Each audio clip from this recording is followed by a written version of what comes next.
And my heart is in my throat. Frightening, ferocious, and fast-moving flames in Southern California this Wednesday night. I don't even know how we're going to be able to recover from this. The evacuations, the overwhelmed firefighters, and the charred neighborhoods. Political power play. What Ontario's premier is proposing to push back on Trump's idea of annexing Canada. Our country's not for sale. It will never be for sale. The Liberal leadership contest, who is likely to join the race, and the popular cabinet minister who's not running. And rescuers hoofing it, saving a 700-pound elk tangled in a rope.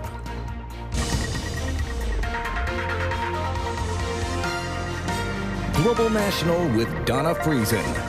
Good evening and thanks for joining us. It is being called one of the most destructive firestorms ever in Southern California. About 100,000 people have fled their homes in Los Angeles neighborhoods. Fire crews unable to hold back walls of flames from multiple wildfires that are being whipped around by powerful winds. More than 1,000 buildings have already burned.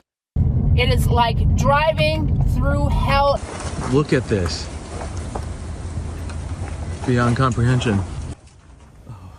The fires exploded in a matter of hours and moved so fast residents had little time to get out. At least 5 people have died and many others are injured. Those deaths were reported from the Eaton fire just northeast of LA. A second major fire called the Hearst fire is burning to the northwest. And between Santa Monica and Malibu is the biggest one, the Palisades fire. It is ripping through some affluent neighborhoods and destroying hundreds of homes. And the fire is growing. We have no percentage of containment. I'm trying to find my dad. Fire crews are stretched to the limit, and with winds at some points reaching hurricane force, embers are flying, sparking new fires. We have extensive coverage tonight, beginning with Jackson Proskow. This hellish inferno is out of control. The sirens are constant, the flames unrelenting, torching block after block, house after house, as ash and embers rain from the sky. It's Armageddon. I'm driving through a war zone right now and I don't even know what to say. I'm speechless. I'm shocked. Flames spread so fast, residents had just minutes to flee. Burning up the hillside, the palm trees, everything's going. In communities with only one road out, drivers abandoned their cars on gridlocked streets. Firefighters were forced to use bulldozers to clear a path. It seems to me, let's get out of here. Whatever I lose, I lose. Residents of a senior's home had to be rushed to safety before the flames took the building. It's tough. We got to lift them up, put them in the vans, and then take the wheelchairs at the same time, so we got to get everybody out of here. In Malibu, the fire crossed the Pacific Coast Highway, burning buildings right down to the water's edge. These fires are stretching the capacity of emergency services to their maximum limits. As the flames spread, firefighters are battling exhaustion and a lack of water as hydrants run dry. They're trying to move ahead and skip ahead, get in front of the fire. The high winds have limited what they can do. Water bombers, including those run by a Canadian company, were suspended for much of the day. We can't fly over 50 miles an hour in wind, so that's grounding the bulk of the aircraft. This is the worst-case scenario in a state so painfully familiar with wildfires. More than 1,000 structures are gone. Hundreds of families have nothing left. Many had their homeowners' insurance canceled in recent months. So having the family is the most important thing. This harrowing urban firestorm is likely to be among the costliest disasters in California history. As the flames rage, residents can only wonder if any part of this paradise will survive. Jackson Proskow, Global News, Washington. Jennifer Bjorklund with NBC News is in Los Angeles. Jennifer, can you give us a sense of what it's like there? Why people are saying this fire is unlike anything they've seen before? Well, I will, Donna. Thanks so much. And I can tell you, this wind is like nothing we've seen before. It has been 2 full days and an overnight where it only lets up for a minute or two and then it's blasting again. So this is why this is such an unusual event. Also, the direction of the wind, it is an offshore flow, so the ocean is right here. I'm standing on Pacific Coast Highway at Sunset Boulevard, and the fire started way up on top of the mountain yesterday, and the conventional wisdom is fire burns uphill and would go over the hill and burn out. Well, this wind, which is still blowing this way, brought that fire down off the mountain and into the community of Pacific Palisades, which is wedged right between Santa Monica and Malibu. And things are still blowing around. After 2 days, things are still picking up and flying. It is unrelenting. And that is why I think people are saying, yes, this is like something we've never seen before. Bringing the fire with it is terrible wind, and we're hearing explosions as things begin to catch fire. Over here, it's been burning for 2 days, but still there's more to burn. Jennifer, the fires exploded so quickly, spread so quickly. People had very little time to get out. How are they coping? What are people telling you? Well, what happened is when it started coming down from the highlands down into Pacific Palisades, there's one way in, one way out. And you saw these cars being bulldozed because people got all their stuff together, got in their cars, tried to get out. Then they were told, get out of your car, run on foot.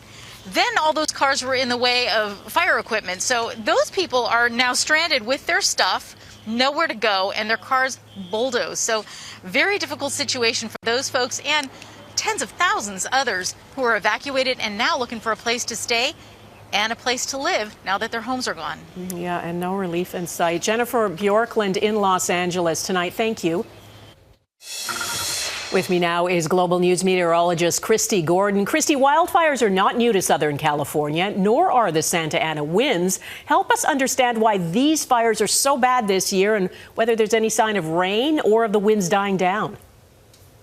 Donna, it's really a combination of a number of things. Not only is this area seeing near record drought, whereas typically in the fall months, they would get 3 to 4 inches of rainfall, and that would put an end to the wildfire season before the Santa Ana wind season came into effect. And that just didn't happen. And now they're experiencing an extreme Santa Ana wind event where yesterday and overnight they saw wind gusts close to 100 miles per hour. That's like 160 kilometer per hour winds. A typical Santa Ana wind event may see winds ranging from 60 to 80 miles per hour. And it's all because of an incredibly strong low pressure center that's sitting just across Southern California. And it's forcing that hot, dry air from the desert all the way out towards the coast. And as it does that and drops over the mountains, it dries out even further and gets even warmer. And it has incredibly strong winds. And then you add an ignition source, and that's a recipe for disaster. Now, today the winds are slowly dying down. We'll continue to see that throughout the evening hours, but we do still anticipate wind warnings in effect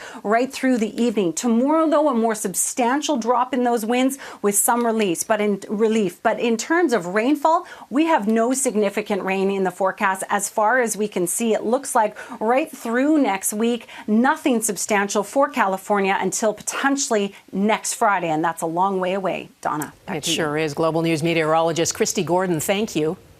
As Southern California burns, Texas is preparing for severe winter weather.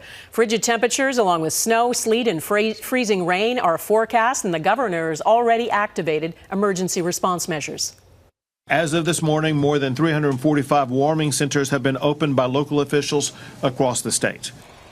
Emergency crews are pre-treating roads and urging Texans not to drive if they don't have to. Northern cities such as Dallas are expecting significant snowfall, and similar weather is expected in Oklahoma and Arkansas as that storm moves east. The political storm between the U.S. and Canada is still brewing, and President-elect Donald Trump continues to stir the pot. Last night he posted this, a map showing Canada as part of the U.S., draped in the American flag. It has irritated a lot of Canadians. Eric Sorensen explains what Ontario's premier is offering Trump and the U.S. to try to keep things friendly and productive. This is high-stakes national leadership, and that's tricky for a provincial premier. Just days before Canada-U.S. relations could be jolted by incoming U.S. President Donald Trump, Doug Ford is straddling tough choices. Ontario depends on U.S. trade. If Trump imposes punishing cross-border tariffs, Ontario will do likewise. If this goes through, these tariffs, it's going to hurt millions of Americans. But Ford wants to win over Trump with an alliance he calls Fortress AMCAN to stand up to China and others. Working together, we can usher in a new American and Canadian century, a time of unprecedented growth, job creation, security, and prosperity. Ontario's premier says a cornerstone of Fortress Amcan is Canada's export of energy. Alberta crude oil to U.S. refineries, Saskatchewan uranium for U.S. weapons, Ontario and Quebec hydro that keeps the lights on in millions of U.S. homes. In fact, electricity is exported from 9 provinces to the U.S. Yes, Canada gets $5.8 billion in revenue, but that's the point, that the U.S. needs what Canada has. Trump, however, seems intent on tariffs and is even talking about taking over Canada, not by military force. No, economic force. What's your problem with the United States absorbing Canada? Trump's thinking is often reflected on Fox News, where Ford deftly redirected an interview that aimed to provoke. We have the critical minerals, we have the energy, we have the electricity that America needs. And there's only one place I'd want to sell it to, and that's the U.S. Ford, the current chair of Canada's premiers, says a delegation will head to Washington in February. Is it his place to speak for the country? The reality is the Prime Minister is leaving and time is of the essence. There's a lack of leadership right now at the federal government, and someone has to stand up for Ontario, someone has to stand up for Canada. Ottawa is seized of the Trump tariff and takeover threats. It's unbecoming, frankly, of a president, any president that would say that. Dominic LeBlanc says top government officials are meeting on U.S. tariffs tonight. And who else will he see this week? I've already reached out to Premier Ford, for example. Hope to see him in Toronto in the next couple of days. The Ontario Premier, an increasingly key figure in Canada's preparation for what's coming from Washington. Eric Sorensen, Global News, Toronto. After he left that news conference today, Ontario Premier Doug Ford was involved in a collision. The Ontario Provincial Police vehicle he was in was sideswiped by another vehicle. We were just driving straight. Next thing you know, you got hammered, just hammered. I'm okay. This head's like limestone. It's hard as a rock. Ford's office says the driver of the other vehicle appears to have suffered non-life-threatening injuries. Donald Trump, meanwhile, is making a last-minute request to the U.S. Supreme Court to avoid sentencing on his conviction in a hush money case. Trump's lawyer says he is entitled to full immunity from prosecution and from sentencing now that he's the president-elect. Prosecutors have been ordered to respond to the emergency request by tomorrow morning. Trump was convicted of 34 counts of falsifying business records related to a hush money payment made to an adult film star during the 2016 election. His sentencing is scheduled for Friday. Liberal MPs spent today trying to figure out what happens next now that Prime Minister Justin Trudeau is quitting. Topping the agenda at their caucus meeting was the leadership race, what the rules will be, and who might run. One of the top potential candidates, Dominic LeBlanc, has ruled himself out. David Akin talked to a lot of Liberal MPs today to find out what they're thinking. David. Well, Donna, Dominic LeBlanc's decision is a significant one because in the caucus, at least, he was easily the most popular choice to be leader. In fact, some MPs are now calling on him to reconsider. But if he stays out, the field really is wide open. You know, when this is such an important decision, of course, you have to think about your family, your loved ones. Cabinet ministers who might run for leader were asked, what should the next Liberal leader do? One potential candidate had this answer. It's pretty clear that there will have to be proposals for change. And there will have to be ideas that diverge from those of the last 9 years. Some Liberals want Trudeau's successor to be a cabinet minister with business experience. There are only two, the industry minister. Well, I've been consistent that I'm seriously considering a bid for the leadership, but we need to know the rules. And the natural resources minister. I want to ensure that I have a sufficient amount of support to be competitive in the race if I'm going to enter it, but I do think I have some important things to say. The former finance minister, Chrystia Freeland, has her fans in caucus. Ms. Freeland, have you decided about whether or not you're going to run? But Freeland refused to speak to reporters today. There are two caucus outsiders in the leadership mix, former Bank of Canada Governor Mark Carney and former BC Premier Christy Clark. Clark's supporters said she held a call Tuesday night with 135 fundraisers and organizers. Bonjour à toutes et à tous, ici Christy Clark. This Christmas message was Clark's way of demonstrating that she's been working on her French. One potential rival reminded her, I do want to add how essential I believe it is that the next leader of the Liberal Party of Canada be fluently bilingual. Now, there's a lot there. Potential candidates from BC, from Ontario, from Quebec, none so far from Atlantic Canada or the Prairie provinces. Some of those candidates will appeal to progressives, some to those who lean a bit more to the right. Whoever it is, Liberals will have to choose their champion quickly. Donna. Okay, David Akin in Ottawa, thank you. Coming up, concerns about who gets to vote to choose the next Liberal leader.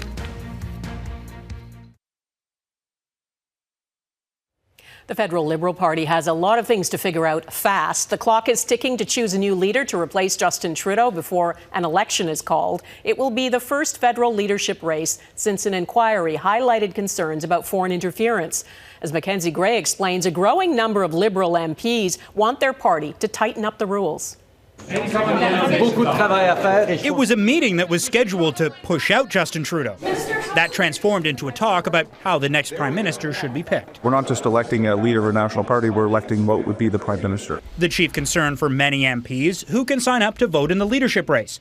As it stands now, temporary foreign workers and international students as young as 14 would be allowed to cast a ballot without paying a Liberal Party membership fee. We have 3 million people that are temporary foreign workers or international students that can be very easily manipulated by foreign interference. Surrey MP Randeep Sarai brought the issue up in the caucus meeting and is skeptical the party would be able to catch any foreign meddling. I think they're naive if they think they can do it very easily. I think the world has changed a lot. A sentiment echoed by the former head of CSIS. If people have a lot of money, they're prepared to apply a little bit of pressure, there's a lot that can be done to influence outcomes. It's not just deciding who can vote. There's no clarity on the rules that will govern the race, like how much a candidate can fundraise and when the vote will take place. Folks that are interested in seeking the leadership would need to make the decision within a week. A March deadline likely to be implemented, with multiple Liberal MPs telling Global News they expect the vote to take place on March 15th to give the Prime Minister 2 weeks before Parliament returns. So I'm looking forward to competitive, open race, but we don't have a lot of time to do it. Don't expect any potential candidates to make that announcement official until parameters are set by the Liberal National Executive, and if they know whether the Prime Minister's office will force candidates to quit cabinet, something one of Trudeau's closest friends wants to see happen. If someone is focusing their time on becoming the leader of the party, which is very important, they shouldn't be a member of cabinet. The Liberal Party president attended the caucus meeting, and a source tells Global News, Donna, the party executive will meet again tomorrow to continue to discuss the leadership rules. Okay, Mackenzie Gray in Ottawa, thank you. Ahead, what it took to rescue an elk stuck on an ice shelf.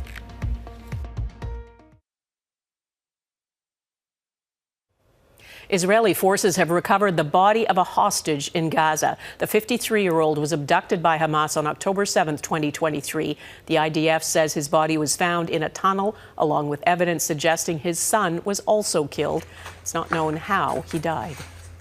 Relief teams in Western China are working to resettle tens of thousands of people displaced by an earthquake in Tibet on Tuesday. Crews are also still searching for survivors.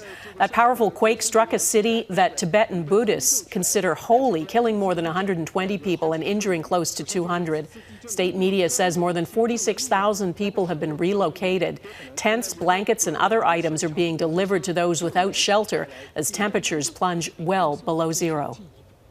In Colorado, parks and wildlife workers, along with some climbers, found themselves rescuing a bull elk stuck on an ice shelf in a popular climbing area.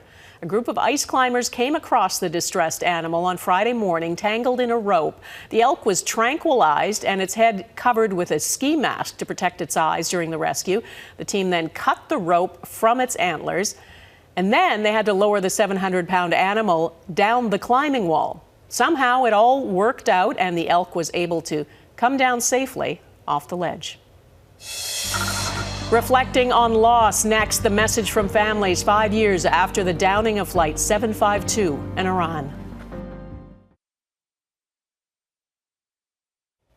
Communities across Canada are holding vigils for the victims of Flight 752. It was shot down 5 years ago by Iran's Islamic Revolutionary Guard shortly after it took off from Tehran's airport. All 176 people on board were killed, including 55 Canadian citizens and 30 permanent residents. Shalima Maharaj spoke with some of their loved ones about how they are coping. It's hard to believe 5 years have gone by. Inside the Richmond Hill Centre for the Performing Arts, just north of Toronto, a commemorative ceremony was held to honor 176 innocent lives lost. Prime Minister Justin Trudeau arriving to offer his support to the community as they continue to mourn and fight on. 5 years since that tragedy. 5 years fighting for justice. Ukrainian International Airlines Flight 752 was shot down shortly after takeoff from Tehran. All passengers and crew perishing. The person I loved more than anyone else in my life and more than my own life, Dr. Furu Khadem. She was my fiancée. They had planned on getting married after she returned from a short trip to Iran. Since her death, Kurosh Dostchenas has been fighting for justice. I was just an ordinary person going about my life, put in an extraordinary situation. Myself and my friends who lost, they become a family here. 55 Canadian citizens and 30 permanent residents were on board. In the aftermath, anger and calls for accountability. Iran carried out its own investigation, concluding the flight was shot down as a result of human error, misidentified as a hostile target. True justice for us is to bring, first of all, do an impartial and transparent investigation into the downing of Flight PS752 and bring all the perpetrators in front of an impartial court. She lost her older sister and brother-in-law, who had traveled to Iran to get married. To this day, it's still very difficult to think that they didn't even have the chance to look at their wedding pictures and videos. And for Amir Arsalani, the image of a baby girl's red shoe on the ground is especially symbolic. It belonged to his 16-month-old niece. It was so unexpected, it was so harsh and horrific, which makes it impossible to forget or forgive. What they are vowing to do is press on through the pain. Shalima Maharaj, Global News, Richmond Hill, Ontario. That is Global National for this Wednesday. I'm Donna Friesen. Tonight's Your Canada is this great grey owl near Prince George, British Columbia. We'd love to see your Canada. Please email it to globalnational@globalnews.ca. And thanks for watching. Hope to see you here again tomorrow. Bye-bye.